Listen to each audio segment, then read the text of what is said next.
Now for today's quick shot of Sips, Suds, and Smokes. Hey, welcome to this quick shot episode where everything good in life is worth discussing. We are the second best thing on it today. Oh, no, we're the best thing on all night long. Just put us on repeat. We're that good right now. Repeat. Big Pete Petey, and repeat, little Petey. yep. Yeah. Yeah, just go one after episode after another because this is the middle of the summer. There's nothing on. We are the best thing. That's yeah, right. Well, that's just like your opinion, man. Only so many times you can watch Bill and Ted's Excellent Adventure. Without And what's jumping off a bridge. Yeah. Good Lord. the number would be 2. Yeah. Yeah. On your best day, yeah. All right. Well, this is Made Man Bob. Joining me, our Made Man Brent. It's a pleasure to be here. I'm excited today. And good old boy Justin. Good morning. So glad we're in the basement. Get out of this heat. Yeah. Cold and damp.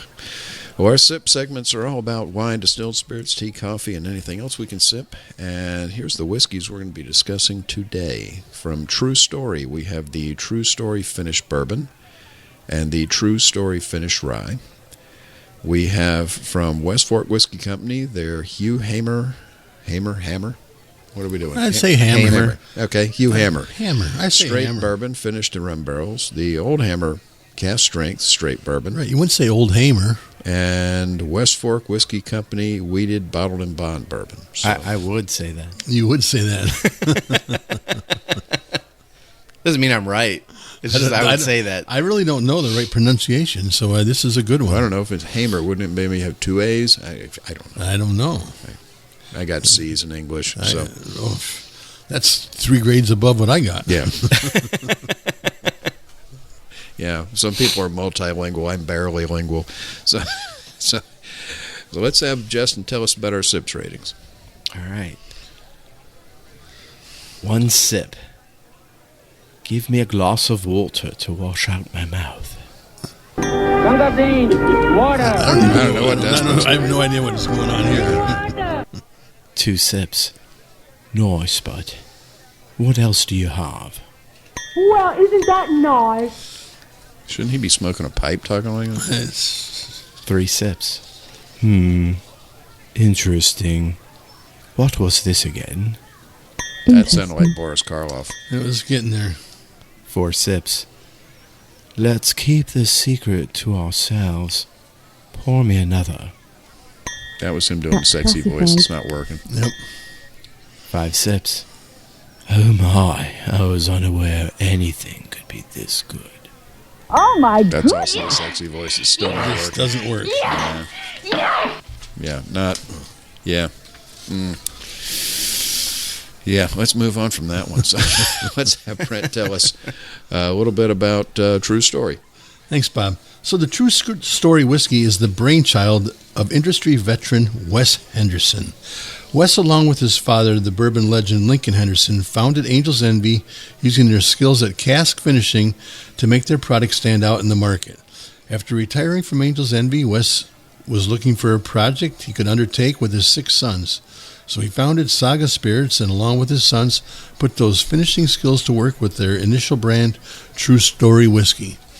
And one thing about the bottle, these are black and white bottles. They're kind of They're different. They stand out. Yeah, they stand out for everything. You can't see what's in it, but I don't think you need to see what's in it because you can't taste what you can see. So So this first one is the True Story Finished Bourbon. It's 45% ABV. It's 90 proof. This is aged 5 to 6 years in a charred American white oak and finished for 6 months in white Muscatel wine casks. I'm not always a big Muscatel wine cask finished kind of guy, but let's see how this goes. Isn't that what Fred Sanford always? I think so. He always, Lamont, go down and get me a bottle of Muscatel. Yep. Yeah. So we're looking at this. This is with an 80s copper penny color. Nice little bright shine to it and stuff. On the nose, I get flowers. I get honeysuckle. I get flower bouquets. It's a little bit of a sugar, a little bit of caramel on there. but it's overwhelmingly flowers to me. Then on the palate, I'll take a little sip here again. Yeah, I get some vanilla, that more flowers. I get some exotic fruit. Those flowers got to be coming from that muscatel finish. I get a little bit of baked spice to it. The spice lingers in your mouth a little bit. You get a lingering. This is quite different from when you think of what they did before with Angel's Envy. This is not that product. This is a different product. Oh, 100%. Yeah, so it's and the muscatel is an interesting choice to me. A little floral for me, but it just kind of grows on you. This one here kind of grows on you a little bit. We've had a few over the last couple of years, not a lot, but maybe 2, maybe 3 that were muscatel finished. I think one was a Scotch, if I'm remembering correctly. So it's there's definitely precedence for it. Yeah, this is really going to go well in a cocktail because I think it's going to give a Swallow, don't inhale. Yeah, exactly. This is going to give another flavor level to some of your usual cocktails. This just because of that floral not notes. never inhaled. Yeah, not never inhaled. No. But overall, I had to let it sit around a little bit, and it really kind of popped it. With my first taste of it, I wasn't so enthusiastic about it, but now after letting it sit a little bit and getting some of that air, it really came around. Justin? It had a powerful nose, big alcohol hit, but I let it sit around for a while, and then that balanced out the nose. And then I kind of got a fall market kind of nose on the whole thing, like your New England and that's some arts and crafts and potpourri and stuff like that. Right, you were in the flower section of the fall market. You were in that. You'd say potpourri. That's kind of what you get. It transfers to your palate like that, and that's just the overall. It's a little more floral than I would like something to be, but after a while it burns off. When you get to it, so. Yeah, it's a little potpourri kind of Pier 1-y kind of. Yep. Yeah. That's exactly it. Yeah. And then I got cinnamon roll on the palate, and then it finishes light and woody. So, not bad. No, for their first thing out the gate, definitely interesting. Is it something I would drink just out of the glass? Probably not. This would be more. I think this would be really good in a cocktail. Ale 8 all day. Ale 8, everything's good with Ale 8. Ale 8 or cheer wine. I'm good either way. But this is definitely interesting. For me, the wine notes definitely come out. I get that sort of grapiness on the back of the palate. You definitely get a baking spice. There's definitely vanilla in there. The dark caramel sort of comes through, but that fruitiness, it's more. I can taste the grapiness on it. I can taste the wine. Yeah, when I added water to this one, it kind of muted everything. Yeah, it's just it didn't help it. No, it didn't help it. But I think some cocktails are really going to be good with this. Mm-hmm. Oh, yeah. I'm unfortunately not that creative with cocktails. I stink at them. So you get somebody that's really good. I could see them playing with this and coming up with some really good stuff. Oh, very much so. Well, we're going to be giving the True Story finished bourbon well-deserved 3 sips. Interesting. So that's taking us to our next one from True Story, which is the True Story Finished Rye. It's 50% ABV, 100 proof. This is using 5 to 8-year-old rye whiskey sourced from Indiana and Kentucky. True Story then finishes it in Brazilian Amburana cask, followed by Pedro Jimenez and Oloroso sherry casks. So it's got a nice color to it. It's got almost a reddish tint to it, almost like a reddish bronze. On the nose, let me go here. Amburana wood, cinnamon, more cinnamon. It's like walking into the cinnamon bun shop in the mall. But if you get past that, underneath that, there's some kind of dark caramel, kind of burnt brown sugar note on the nose. And on the palate, let's try. On the palate, cinnamon balm, brown sugar. Once the cinnamon dies down, I get just a hint of a raisiny note on the back palate, probably from the PX Sherry. Again, I think this one would be really great in a cocktail. What do you think, Brent? Yeah, on the palate, I got, caramelized honey. It's almost like a, like you're going to finish off your creme brulee and you're going to burn it with the torch. I kind of like that kind of honey to it. White pepper, the raisins, fig, and that cinnamon. I mean, it's the cinnamon flavors all over this one. On the finish, it's a peppery finish and that cinnamon kick. It's and then you got that burnt, like you said burnt brown sugar, and I was kind of thinking that burnt honey, kind of thing. It's the same, that kind of flavor to it. For me, it's not, it doesn't quite work for me, but like I said, more of a cocktail. I think this is more of a cocktail rye. It's not a sipping rye. My it's a palate rye. Particularly, I can see where they're going with it. But I'm with you. I think, again, this in a cocktail, I think would be awesome because I think the cinnamon notes would come out. Drinking it straight in the glass, not necessarily my thing. What'd you think, Justin? On the nose, it was like a fragrant candle for me. On the palate, I got a strong rye hit, and then cinnamon. The finish was kind of like sugar you left on the stove for too long, and white pepper. How often do you leave sugar on the stove? Not very often. Yeah, I wouldn't do that. Catch on fire and burn the house down, you knucklehead. But before it does that, it tastes like this. Yeah. But definitely, like Brent was saying, these are very different from anything that we had when they were, when he was still at his former distillery. So I don't know if these are things he was working on while he was there, or this is stuff that they just took up.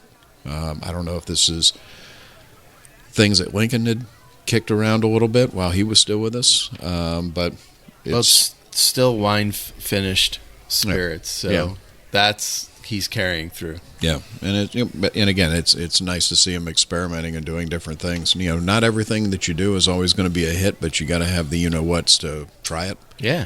And they're both definitely very interesting. Yeah, and I know they're working on a lot of other stuff too. So I'm excited to see.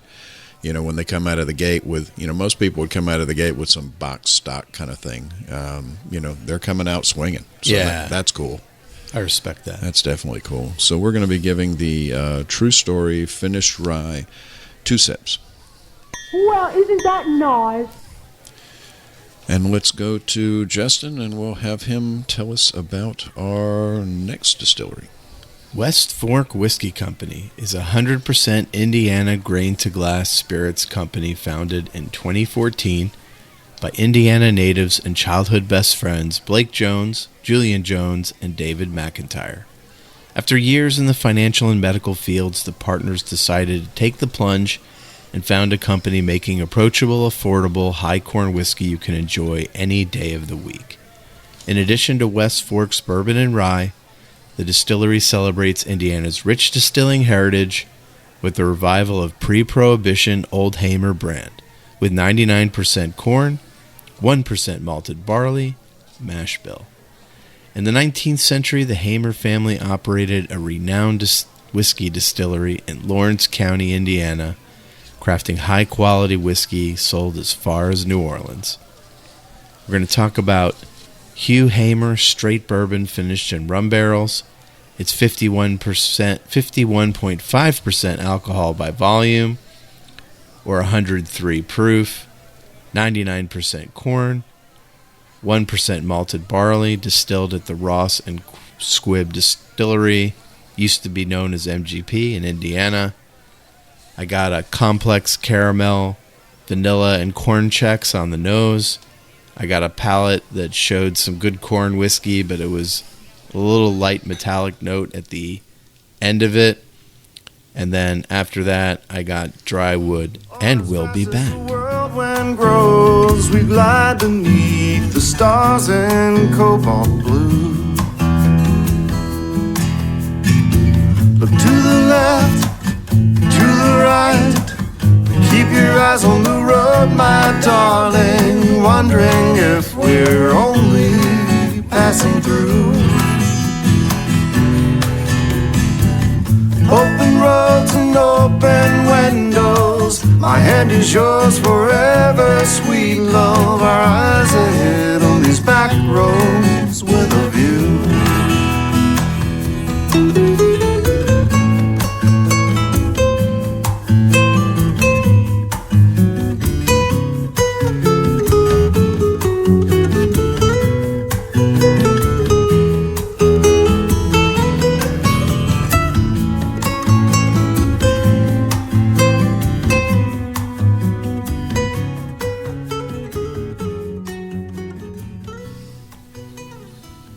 Hey, and we're back, and Justin was finishing up his thoughts on the Hugh Hamer straight bourbon finished in rum barrels. So overall, this is pretty pleasant stuff. What did you think, Brent? Yeah. I got on the palate, I got some brown sugar, caramel, molasses, cinnamon, nutmeg, a little bit of tropical fruits. And to top it off, kettle corn, but not just regular kettle corn, like an orange flavored kettle corn. Very complex palate. This was very enjoyable. I very much enjoyed it. The on the finish, I got some like vanilla wafers and pineapple to top it off. It was, I didn't know what I was going to expect. And Hamer, it's all good because no matter which way you pronounce it, you're going to enjoy this. This is a nice sipping bourbon. What do you think, Bob? I'm thinking. Yeah, it's. You smell that smoke? Yeah, I'm thinking. No, I don't smell smoke on this one. Kick me in the head and wake That's his brain wake the hamster up. struggling with the thought of thoughts. I mean, it's got a nice nose to it. I don't pick up the rum as much on the nose as I do on the palate, but on the palate, I get that molasses, that blackstrap molasses jumps up to the front for me. It's that. I think that's the rum. That's 100% the rum. Yeah, and coming through. There's a caramel there. I don't want to present this as it being a sweet whiskey. It's absolutely not. But you get all those. But you get those sweet flavors to it. Yeah, it's just just not the sugary. Yeah, it's not cloying. It's not sticky. Yeah, because you get those tropical fruits and the nutmeg that kind of tones it down a little bit. The nutmeg is huge. Yeah, the nutmeg on the back palate is there, and then once you swallow that, there's sort of a dry oak that comes out on the mid palate, on the finish.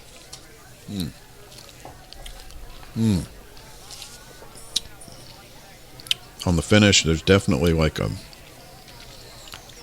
you said, vanilla wafer. There's like a vanilla cookie.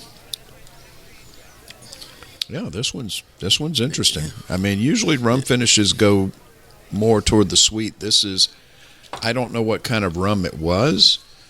I mean, 99% corn. You think you're just thinking corn whiskey. Yeah, and it's not a corn whiskey after it's been finished in that rum barrel. Mm-hmm.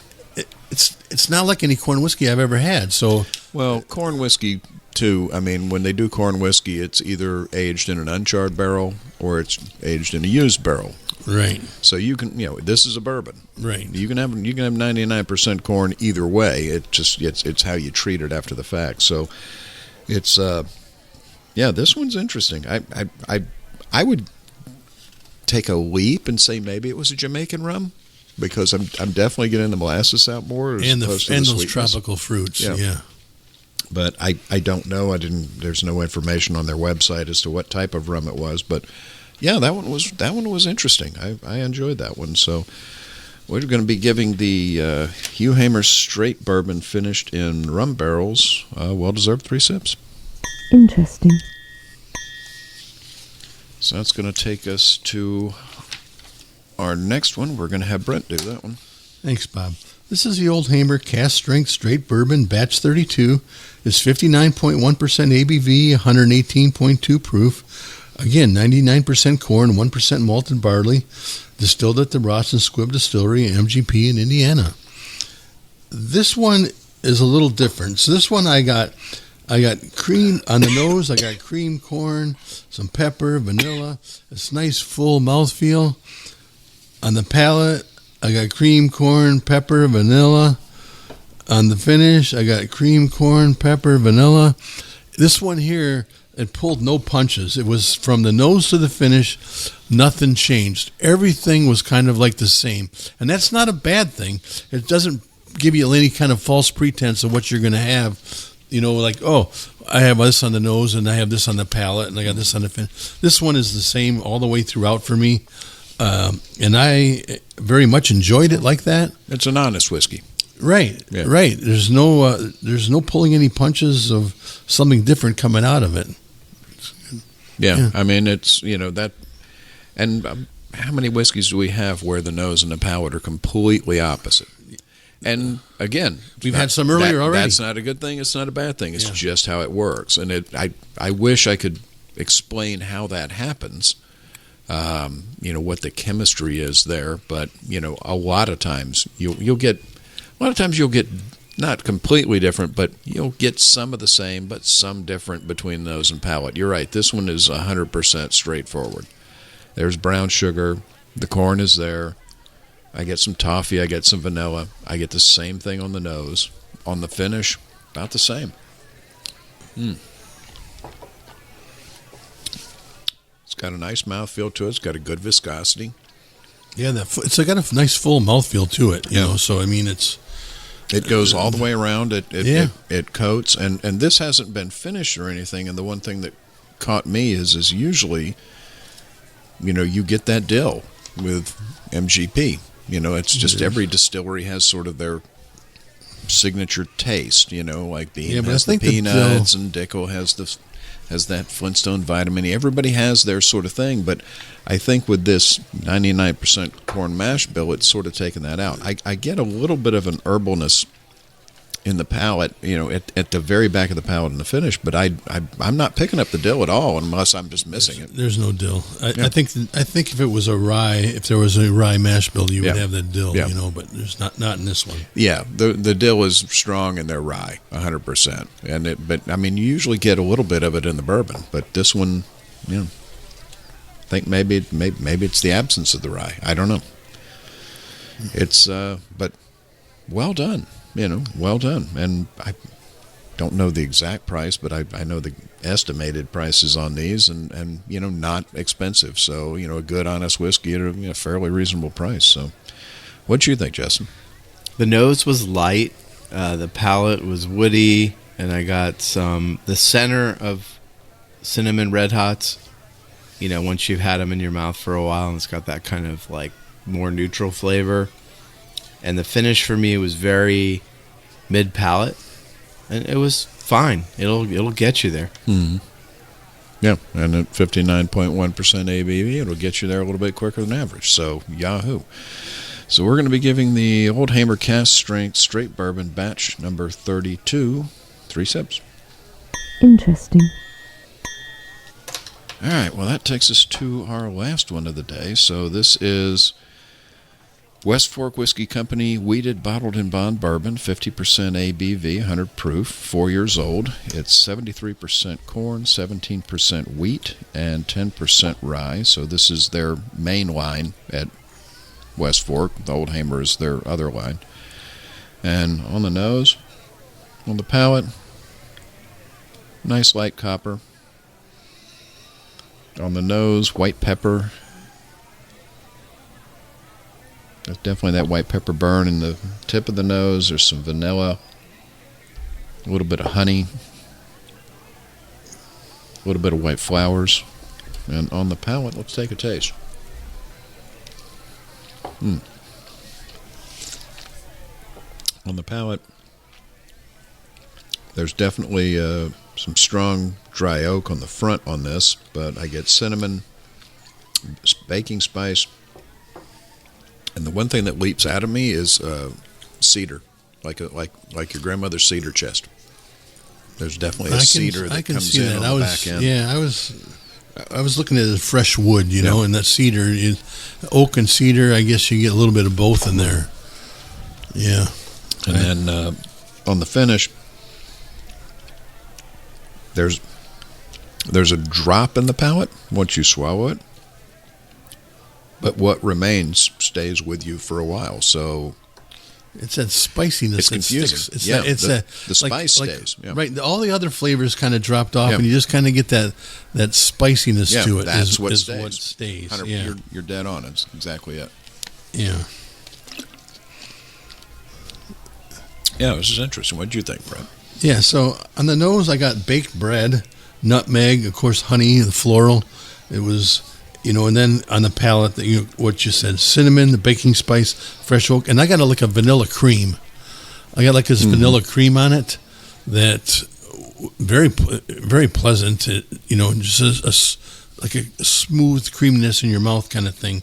And what you said about that finish, it just disappears, and then there's that spice that kind of lingers on. It's like about 3/4 of it drops, but that last quarter just kind of cruises. Stays. But it's not a strong finish. Usually a finish will drop and there's nothing, or you'll get a finish and the whole thing will go for a period of time. It's like the top 2/3 of it drops, but then the bottom just... Yeah, is it a lingering... I still got it on my tongue. Is it a lingering finish? Yes. Yes. But is it a full lingering finish? No. I'm confused. I'm definitely confused. And I think it's because of the spiciness that it keeps going like that. Yeah. Justin? It's really cool when you've been drinking whiskey for a while and it does something different than other whiskeys have done. I got the nose was like woody, heavy oak. The palate was very light, and the finish did what you guys said, which just interesting. Would I drink it every day? No. Am I unhappy I'm drinking it now? No, I'm happy I'm drinking it now. I could drink this every day. This is an everyday sipper. And I think I don't know what the price is, but I believe on the price point, this is a nice everyday sipper. And I think it could be used in the cocktails and for, just for your everyday. I don't find anything, I don't find any really any kind of faults with this, and their whole lineup, their bourbon that they had, the straight bourbon, the rum finished bourbon, everything kind of falls. Every one of them is completely different. Mm-hmm. They're all different from themselves. They're all in their own entity, and they're all enjoyable. Mm-hmm. I'm probably going to take this to this new bourbon smoker I got at home and just see what happens when I smoke it up. Well, we don't normally discuss price, but I will tell you that Westfort, on their website, if you want to order it from them, it's $34.99. Oh my God! Yeah, how can you not have it as an all-day sipper like that? That's for that price. Well, I mean that was present in all their marketing material. That they were trying to do whiskey that was affordable, and with that one, What happens a lot of times is that people source their whiskey from the different places, and automatically it just jacks the price up for them. So well, it's hard being a small producer, especially if you're sourcing, because you've got to pay. Somebody made that base spirit, and they've got to make a profit, and they got taxed. Yeah, and then you turn around, and then you're buying bottles, you're buying corks, you're buying labels. You're not buying them in quantity like the big guys are, so you're paying more. So and that's fine. It's same thing with beer. Same thing with small wineries. I mean, sometimes you got to pay a little more for the small guys, and I'm totally cool with that. It doesn't bother me a bit. But as long as it's a quality product. But for $35, right? Hell, that's a pretty good deal. So I think they're doing a pretty good job. I mean, all three of these were pretty good. So.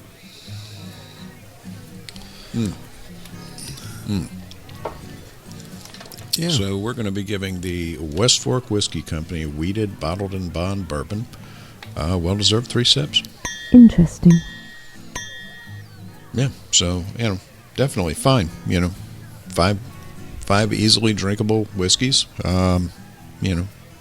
Pretty good day in the basement, I'd say. Oh yeah. I would say it's a great day in the basement. It's so true story. They, one of the things they do when they come around is they tell you some of the stories of what they've had, of what's going on and stuff, and so that's kind of a neat.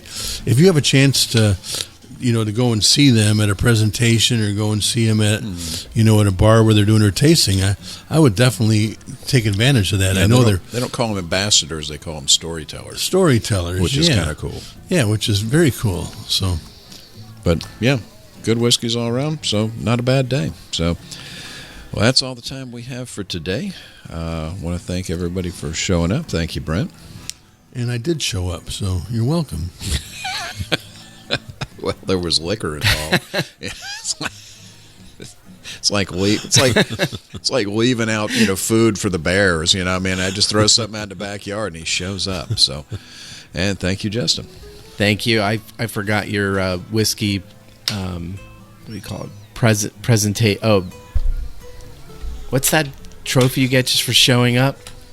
Participation trophy. Yeah, I forgot to bring it. He's saying it like he doesn't have a room full of them. Your mom has a garage full of them for you. It's the only thing I've ever accomplished, sir. Yes, exactly. Next time we'll have one for Harm when he shows up. Yeah, he doesn't participate. He doesn't get one.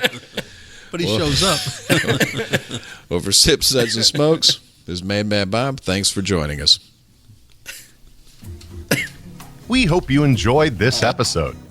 If you're listening to us online, do yourself a favor and tap Tap it in. the subscribe button. Give it a little tappy. Tap, tap, tap-a-roo.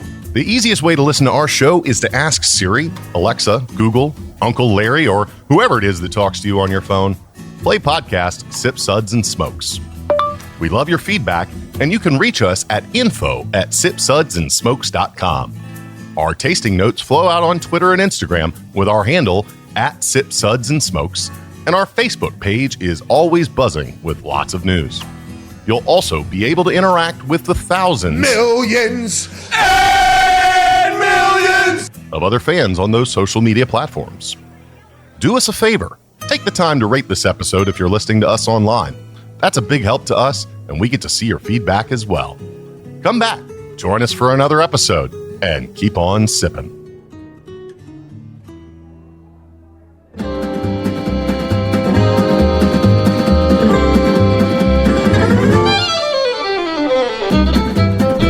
This has been a One Tan Hand production of Sips, Suds, and Smokes, a program devoted to the appreciation of some of the finer slices of life. From the Dude in the Basement Studios, your hosts, the Good Old Boys, will see you all next time.